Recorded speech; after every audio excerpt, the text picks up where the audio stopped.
If your key fob programming fails, first check the battery.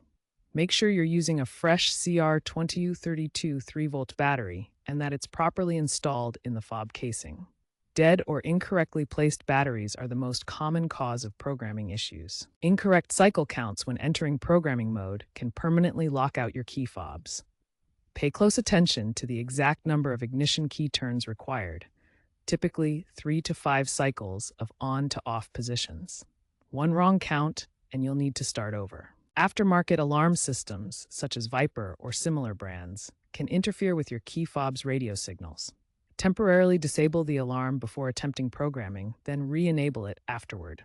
This interference is a frequent issue in older vehicles.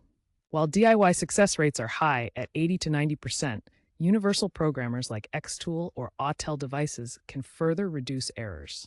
These tools provide guided programming and work with older GM vehicles like your 2005 Silverado, often costing under $300. If you're still stuck after trying these fixes, a mechanic or dealership can reprogram your key fob professionally.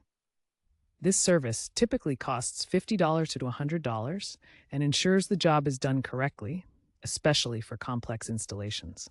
Be aware that older key fob systems like those in 2005 Silverados are more vulnerable to hacking due to outdated security. For vehicles with high mileage over 150,000 miles, consider a professional security check to update or reinforce the system. Finally, always verify the programming worked by testing all key fob functions: lock, unlock, panic button, and remote start if equipped. Test from various distances to ensure reliable operation before driving.